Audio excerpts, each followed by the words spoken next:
Indian stock market में यानी कि भारतीय बाजार में आज के टाइम पे सेमीकंडक्टर को लेकर बहुत ज़्यादा खबरें आ रही हैं। तो इस वीडियो के अंदर हम यही जानने वाले हैं कि इन खबरों का इम्पैक्ट मोस्टचिप टेक्नोलॉजी के ऊपर कितना पड़ेगा और वहीं कुछ और कंपनीज जैसे सीजी पावर के अंदर क्या बड़ा गेम चल रहा है सेमीकंडक्टर को लेकर, ये भी डिस्कस करेंगे। ऐसी कुछ और कंपनीज हैं सेमीकंडक्टर से रिलेटेड, उन पर भी नज़र डालेंगे। तो चलिए समझते हैं और जानते हैं कि भाई बेसिकली वो कौन सी खबरें हैं जो अब हमें ध्यान में रखकर चलनी है। बिकॉज अगर आप इन खबरों को समझ गए तो आपको पूरी पिक्चर क्लियर हो जाएगी कि अब क्या होने वाला है इन कंपनीज में। तो सबसे पहले हम ये जानेंगे कि अभी की लेटेस्ट न्यूज़ क्या है, वो खबर क्या है जो अभी अभी आई है। देखो, सबसे पहले अगर हम ग्लोबल लेवल पे बात करें सेमीकंडक्टर को, तो ग्लोबल लेवल पे जो डाटा निकल के सामने आ रहा है, इस डेटा के अकॉर्डिंग अगस्त 2025 में सेमीकंडक्टर 64 बिलियन तक पहुंच गया है, $64 बिलियन तक पहुंच गया है, जो कि लास्ट ईयर के हिसाब से यानी 2024 के हिसाब से 21% ज़्यादा है। ये बात हो रही है इस ग्लोबल लेवल पे। और सबसे ज़्यादा ये जो ग्रोथ हुई है सेमीकंडक्टर को लेकर, वो एशिया पैसिफिक एरिया और अमेरिकन रीजन में हमें ज़्यादा देखने को मिली है। तो ये बात तो हो गई कि भाई ग्लोबल लेवल पे जो सेमीकंडक्टर सेक्टर है किस स्पीड से बढ़ रहा है, कितनी ग्रोथ हमें देखने को मिल रही है। ये अपडेट इंडियन इन्वेस्टर के लिए क्यों ज़्यादा ज़रूरी है, इसको एक बार समझ लेते हैं।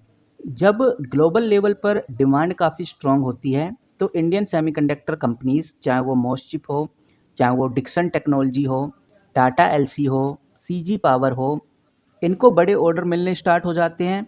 ये अपने प्रोडक्ट को एक्सपोर्ट करना स्टार्ट कर देते हैं, क्योंकि बहुत सारे मौके ऐसे होते हैं जहां कंपनी को अपने प्रोडक्ट को दूसरी कंट्री में सप्लाई करने पड़ जाते हैं। ऐसा इसलिए क्योंकि सेमीकंडक्टर की डिमांड कंटिन्यूसली बढ़ रही है। और अगर ओवरऑल ग्लोबल लेवल पर जितने भी एमएनसीज हैं और जो Indian electronic, auto, telecom sectors हैं, इनमें ग्रोथ होती है तो कंपनी को अच्छा खासा बिजनेस मिलता है। इनमें अच्छी ग्रोथ होती है तो सेमीकंडक्टर मैन्युफैक्चरिंग कंपनी को अच्छा खासा ऑर्डर मिलता है और अच्छा खासा बिजनेस मिलता है। बाकी बात करें ताइवान सेमीकंडक्टर की, तो अभी ताइवान सेमीकंडक्टर ने एक बड़ी अनाउंसमेंट की है। ताइवान सेमीकंडक्टर का कहना है कि अब वो 2nm चिप बनाने जा रहा है, जो एआई कंपनीज के लिए बहुत इंपॉर्टेंट रहेगा, क्योंकि एआई कंपनी के लिए next generation energy efficiency process होगा। इससे एनवीडिया, ब्रॉडकॉम जैसी जो क्लाइंट्स हैं इनको भी फायदा मिलेगा। फिलहाल इस न्यूज़ का ज़्यादा बोलवाला नहीं है, लेकिन जो ताइवान सेमीकंडक्टर मैन्युफैक्चरिंग कंपनी है, ये काफ़ी बड़ी कंपनी है और इस कंपनी के डिसीजंस मैटर करते हैं सेमीकंडक्टर इंडस्ट्री में। बाकी जो यूएस चाइना ट्रेड वॉर है वो चल ही रहा है। यूएस चाइना ट्रेड वॉर की वजह से सेमीकंडक्टर टेंशन भी बढ़ गई है, क्योंकि जो प्रेसिडेंट डोनाल्ड ट्रंप हैं उन्होंने चाइना के इंपोर्ट के ऊपर 100% टैरिफ अनाउंस किया है। और ये जो टैरिफ है 1 नवंबर से स्टार्ट हो जाएगा चाइना में। यानी चाइना से जो भी प्रोडक्ट आएगा अमेरिका में, उसमें 100% जो टैरिफ है वो देना पड़ेगा।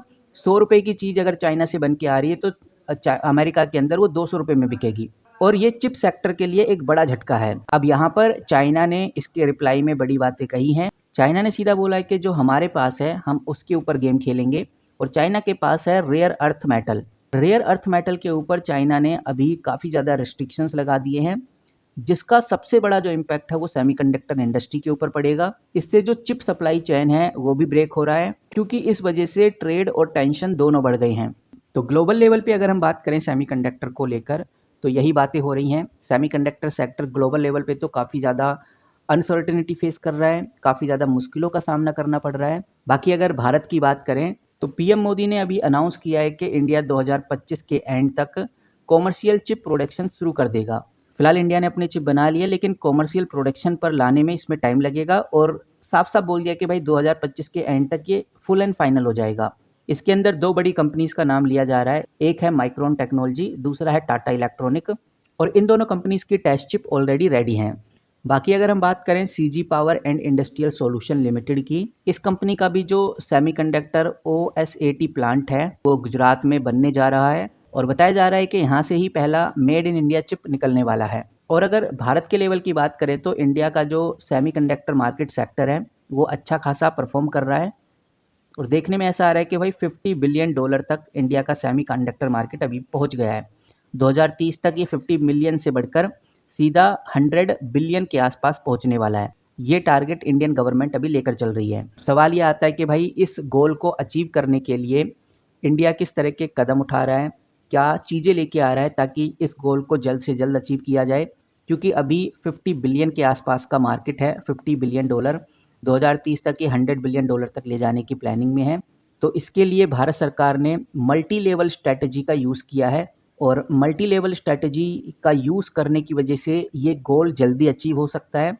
कुछ स्ट्रैटेजीज़ जैसे कि सरकार ने अपनी पॉलिसीज़ में काफ़ी बदलाव किए हैं, इंफ्रास्ट्रक्चर को तैयार किया है, रिसर्च एंड डेवलपमेंट टीम तैयार की है और भी जो देसी मैन्युफैक्चरिंग है इनके ऊपर ज़्यादा फोकस किया है। चाहे वो मोस्ट चिप टेक्नोलॉजी हो, डिक्सन टेक्नोलॉजी हो, टाटा एलसी हो, ऐसी कंपनीज़ के ऊपर ज़्यादा नज़र रखी जाएगी क्योंकि इनको ग्रो करना है ताकि इंडिया 2030 तक $100 बिलियन मार्केट अचीव कर सके सेमीकंडक्टर में।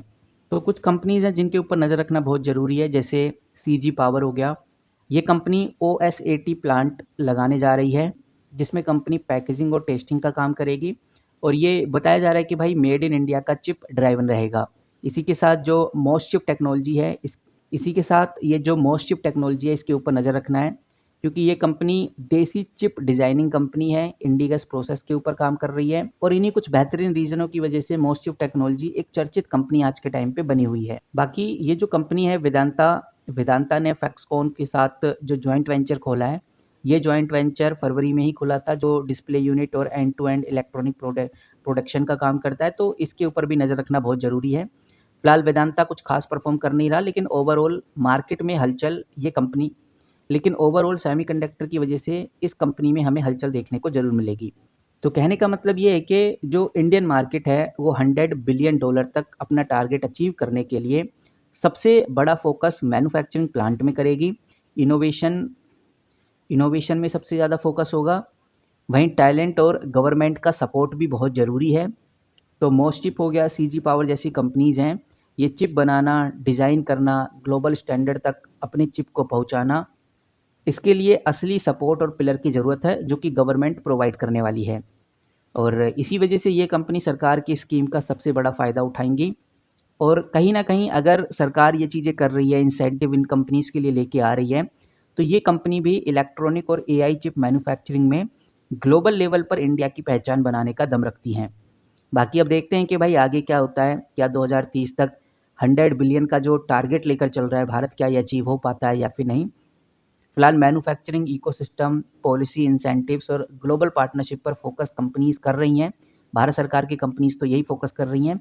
सरकार ने ऑलरेडी सेमीकंडक्टर मिशन और पीएलआई और डिज़ाइन लिंक इंसेंटिव स्कीम चालू कर रखी है, जिससे नई चिप फैब्स हों, डिज़ाइन यूनिट्स हों या R&D सेंटर्स हों, उनको किसी भी तरह की कोई प्रॉब्लम ना हो। बाकी आप कैसे देखते हैं सेमीकंडक्टर सेक्टर को, कमेंट करके ज़रूर बताइए। आपकी क्या राय है वो भी हम जानना चाहेंगे। फिलहाल इस वीडियो में इतना ही, मिलते हैं किसी नई वीडियो के साथ, तब तक के लिए take care and good bye.